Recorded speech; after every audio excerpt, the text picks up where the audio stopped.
Welcome back to Consider This. Melisa and Sharaad chatting to Dr. Alex Görlach. He also has is the editor-in-chief of an online magazine on technology, AI, and ethics called The Human Condition. Yes? Sharaad? So you've been in media, you've actually been a journalist, apart from all your many academic qualifications. I just want to ask you a practical point of view. As journalists, we struggle to make sense of the world for our readers, for our viewers, right? But we come with different values. How has the media, as you see it, the public sphere more generally, the media in it, played a role? I mean, have we made things worse? Have we failed in some sense to make sense of the world for our viewers and therefore have not helped mitigate the worst tendencies, you know? We've gone for the devils rather than the angels in our nature.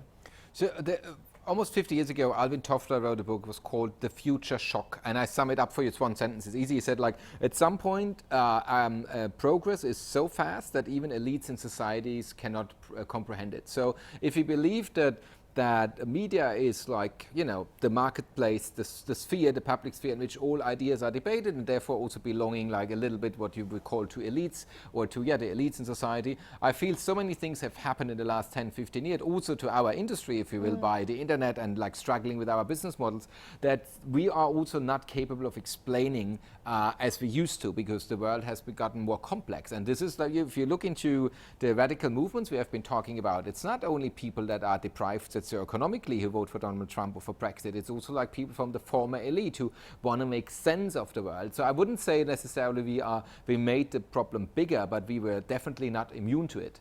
I do want to know also, I mean, the idea that at the moment, you know, social media has amplified everything, every single idea from around the world. You can find someone out there who agrees or disagrees with you. And with your online magazine called The Human Condition, I find that fascinating, how we as humans are responding to this, because the way we consume information has changed drastically. And what that has led to has been this crisis of trust within not just the media, but also each other because of the information that's out there. Could you help unpack that a little bit for us?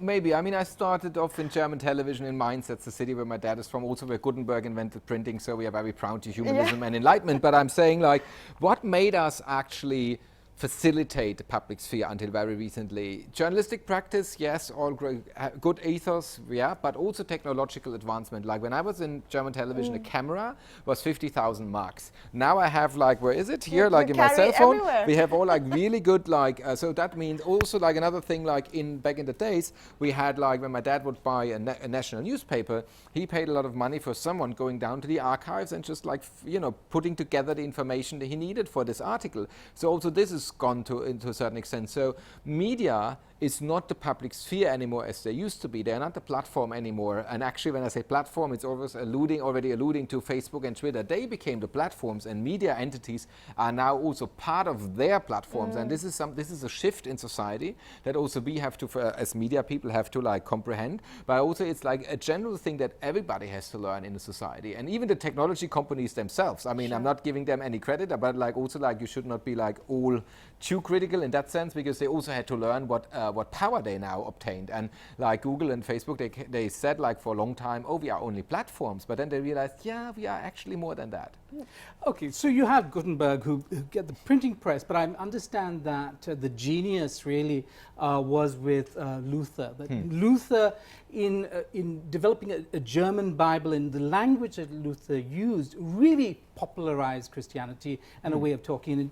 It created a shared language. Is that something that we lack today? We all seem to speak English, or elites globally, but do we actually share the same frameworks, the same, you know, kind of substratum to kind of comprehend the world? I can only speak from the German context here, because that I know the best. But like, do you have this narrative now saying, oh, politicians don't care and they're up here and the normal people are down there? I don't think that's accurate. I know lots of parliamentarians, MPs from all angles of the democratic spectrum, and they are highly invested in their constituency. But what I feel in terms of what I said about indignation earlier, it's like, if you wake up in the morning and you have a job to go to and something to look forward to, you cannot understand the hermeneutical gap you cannot like cross for some people, for the people who don't. And this is, I feel like, the disenfranchised. That's not only materialistically what happened after the crisis in America in 2008. People are very disappointed that Obama helped bailing out the banks but not the homeowners. It's this question of fairness.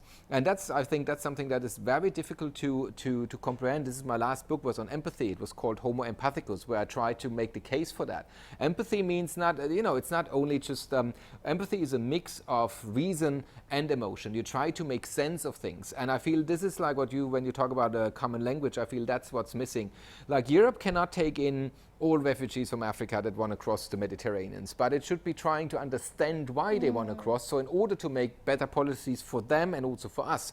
And if you lack empathy, like the populists, the Pegida and the AFD people, like they run completely on resentment, and resentment is not capable of making like a good assessment. Like one of the chairs of the so-called Alternative for Germany, this right-wing party, was now asked twice in a row in the so-called summer interviews, what is the idea of the pension reform of his party, and literally 2 times in a row he said we don't have any.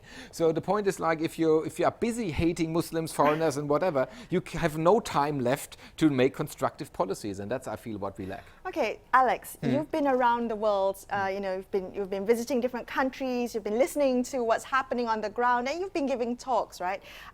Talk to us about where you see the future of democracy heading and the liberal world order, given everything that you've picked up on your travels. Yeah, and the alternatives to that, they label it as illiberal democracies or communitarian democracies. I feel what we need to be finding is like what in Latin is called the bonum commune. What are we? What's the common good? What is the best for the best for the greatest number of people? And I mean, there is like talking America about corporate America and profits, which back in the days also helped, like, tiny shareholders and whatnot. But it's not the interest that should be at the core. It's the interest of all of us, and not like the people in the sense of the communist rhetoric or a nationalistic rhetoric.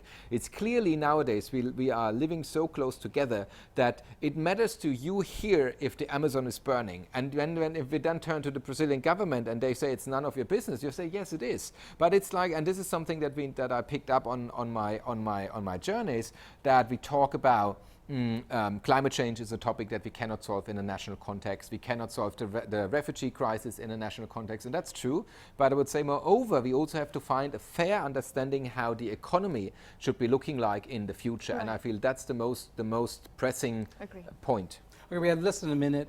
Are you pessimistic or are you optimistic about the future of humanity? So you mentioned Martin Luther, which was and even though I'm a Catholic, I may quote him. He said, if I knew the world would perish tomorrow, I would still be planting an apple tree today.